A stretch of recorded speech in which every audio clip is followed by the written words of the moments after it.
Hi! Welcome to Vinayak star kitchen. ఈరోజు video వచ్చేసి శనగపిండితో sweet recipe. శనగపిండితో స్వీట్‌ని ఎలా ప్రిపేర్ చేసుకోవాలో చూద్దాం. చాలామంది చాలా రకాలుగా చేస్తారు ఈ స్వీట్‌ని. పైన సాఫ్ట్‌గా, లోపల మెత్తగా సూపర్ టేస్టీగా ఉంటది ఈ స్వీటు. ఒకసారి మీరు కూడా ట్రై చేయండి. ఇందులో ఎలాంటి నూనె కానీ, నెయ్యి కానీ వేయకుండా ఎలా చేసుకోవాలో చూపిస్తాను. ఇప్పుడు ప్రాసెస్ ఏంటో చూద్దాం. ఒక బౌల్ తీసుకొని దీనిపైన నేనైతే ఇలా జల్లెడ పెట్టుకొని 1 కప్పు శనగపిండి అయితే తీసుకుంటున్నాను. ఇలా 1 కప్పు శనగపిండిని జల్లించి తీసుకోవాలి. ఇలా ఉండలు లేకుండా మంచిగా జల్లించుకోవాలి. ఇప్పుడు ఇందులో ఒక 1 టేబుల్ స్పూనే నేనైతే నెయ్యి వేసుకుంటున్నాను. మీరు కావాలంటే నూనె కూడా వేసుకోవచ్చు. ఇక అంతకు మించి అయితే నేను నూనె కానీ, నెయ్యి కానీ వేయటం లేదు. ఒకవేళ పిండి కలుపుకునేటప్పుడే 1 టేబుల్ స్పూన్ నెయ్యి అయితే వేసుకొని ఇలా పిండిని మంచిగా ఉండలు లేకుండా మనకి రవ్వలాగా అయ్యేంత వరకు మిక్స్ చేసుకోవాలి. తర్వాత దీన్ని ఒక మిక్సీ జార్లో గ్రైండ్ చేసుకోవాలి. గ్రైండ్ చేసుకున్న తర్వాత మళ్ళీ ఈ పిండిని మనమైతే జల్లించుకోవాలి. మీకు కనుక ఇలా జల్లించుకునేటప్పుడు ఉండలైన రవ్వలాగా అనిపిస్తే మళ్ళీ మిక్సీ జార్లో వేసుకొని అయితే గ్రైండ్ చేసుకోవాలి. నేను ఇలా రవ్వలాగా ఉండలాగా ఉన్నదైతే మళ్ళీ మిక్సీలో వేసుకొని అయితే ఇలా గ్రైండ్ చేసుకొని ఇప్పుడు జల్లించుకుంటున్నాను. ఇలా జల్లించుకొని ఉండలు లేకుండా పక్కన పెట్టుకోవాలి. ఇప్పుడు సిరప్ ఎలా ప్రిపేర్ చేసుకోవాలో చూద్దాం. సిరప్ కోసం అయితే నేను 1 కప్పు శనగపిండికి 1/2 కప్పు షుగర్ వేసుకొని ఇందులోనే 1/2 కప్పు వాటర్ కూడా వేసుకొని ఈ షుగర్ని అయితే ఇలా కలుపుతూ షుగర్ని అయితే కరిగించుకోవాలి. మీరు స్వీట్ ఎక్కువ తినాలనుకునేవారు 3/4 కప్పు షుగర్ తీసుకుంటే సరిపోతుంది. నాకైతే 1/4 కప్పు షుగర్ అయితే కరెక్ట్గానే సరిపోయింది.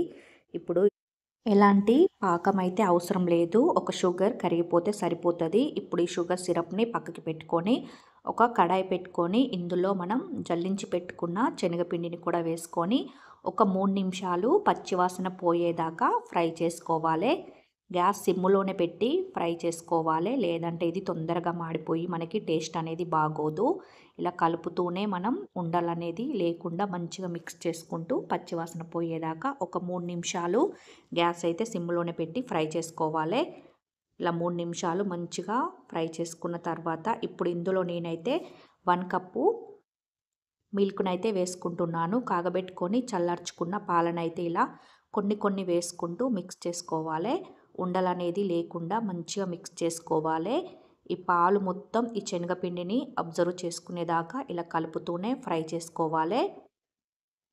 నేనైతే ఇందులో 2 స్పూన్స్ అయితే యూజ్ చేసుకుంటున్నాను. ఒక స్పూన్తో కలిపితే నాకు సరిగ్గా కలపరావడం లేదని మనకి జల్లి గరిట ఉంటుంది కదా,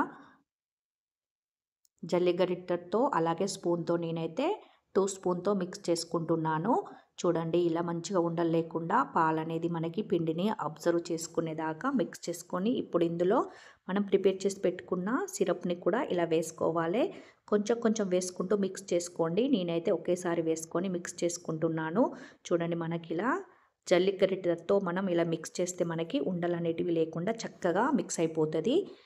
ఇలా మంచిగా ఉండలు లేకుండా మిక్స్ చేసుకొని ఒక 3 నిమిషాల దాకా దీన్ని అయితే మనం ప్యాన్ నుండి సపరేట్ అయ్యేంత వరకు అయితే ఈ స్వీట్ని మనం ఉడికించుకోవాలి. మీరు ఇందులో కావాలంటే యాలకుల పొడి అలాగే ఇందులో మనకి కుంకుమ పువ్వు కూడా యాడ్ చేసుకోవచ్చు. నేనేం యాడ్ చేయకుండా చేస్తున్నాను. నెయ్యి వేసుకోవాలనుకునేవారు ఫస్ట్ 1/2 కప్పు నెయ్యి వేసుకొని ఆ తర్వాత శనగపిండిని వేసుకొని మిక్స్ చేసుకుంటే అదో రకంగా ఉంటుంది మనకి స్వీట్ టేస్ట్ అనేది. నేనైతే నెయ్యి నూనె ఏం వేయటం లేదు. ఇప్పుడు అది ఉడికేంత లోపల ప్యాన్కి అయితే మనం 1 టేబుల్ స్పూన్ ఆయిల్ వేసుకొని ఆయిల్ అప్లై చేసుకొని పక్కన పెట్టుకోవాలి. ఇప్పుడు చూడండి మనకి స్వీట్ అనేది రెడీ అయిపోయింది. ఇలా ప్యాన్ నుండి సపరేట్ అయితే సరిపోతుంది. ఇప్పుడు దీన్ని అయితే మనం నెయ్యి రాసుకున్న ప్లేట్లోకి అయితే వేసుకోవాలి. మీరు బటర్ పేపర్ ఉంటే కూడా నెయ్యి అవసరం లేదు. బటర్ పేపర్ వేసుకొని కూడా ఈ స్వీట్ని వేసుకోవచ్చు. లేదంటే డైరెక్ట్ ప్లేట్ పైన వేసుకొని కూడా చేసుకోవచ్చు. కానీ అతుక్కుంటుంది అనిపిస్తే మాత్రం ఇలా ఆయిల్ అప్లై చేసుకొని వేసుకొని ఇప్పుడు దీన్ని మనం ఒక బౌల్తో అయితే ఇలా సమానంగా గట్టిగా ప్రెస్ చేయాలి.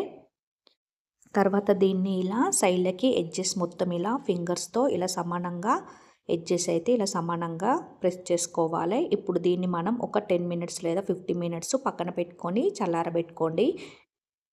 ఇప్పుడు పైన ఒక ప్లేట్ పెట్టి ఇలా కిందికి అనేసి ఒకసారి గట్టిగా ఇలా ట్యాప్ చేస్తే మనకి చక్కగా ఊడొచ్చేస్తుంది స్వీట్ అయితే. ఇప్పుడు దీన్ని మనం నచ్చిన షేప్లో కట్ చేసుకోవచ్చు. మీకు ఏ షేప్ కావాలంటే ఆ షేప్లో కట్ చేసుకోవచ్చు. నేనైతే ఇలా రౌండ్గానే కట్ చేసుకుంటున్నాను. ఫస్ట్ ఇలా పొడుగ్గా కట్ చేసుకొని ఆ తర్వాత అడ్డంగా కట్ చేసి వీటిని పీసెస్ అయితే మనం తీసేస్తే చక్కగా పీసెస్ అయితే మనకి ఈజీగా ఊడొచ్చేస్తాయి. ఒక ప్లేట్లో వేసుకొని అయితే సర్వ్ చేసుకుంటున్నాను. చూడండి చూపిస్తాను. లోపల మెత్త మెత్తగా పైన సాఫ్ట్గా భలే టేస్టీగా ఉంటుంది ఈ శనగపిండి స్వీట్ రెసిపీ. నెయ్యి కావాలనుకునేవారు అలాగే నూనె కావాలనుకునేవారు కూడా వేసుకొని కూడా ఈ స్వీట్ని ప్రిపేర్ చేసుకోవచ్చు. కానీ నేను నెయ్యి కానీ నూనె కానీ ఏం వేయకుండా ఒక మిల్క్ను షుగర్ సిరప్ తోటే ఈ స్వీట్ని అయితే ప్రిపేర్ చేసుకున్నాను. చాలా టేస్టీగా ఉంటుంది. మీరు కూడా ట్రై చేయండి. ఈ వీడియో మీకు నచ్చినట్లయితే సబ్స్క్రైబ్ చేయడం, లైక్ చేయడం, అలాగే మీ ఫ్యామిలీ మెంబర్స్తో షేర్ చేయడం మాత్రం అస్సలు మర్చిపోకండి. Thank you for watching. Bye.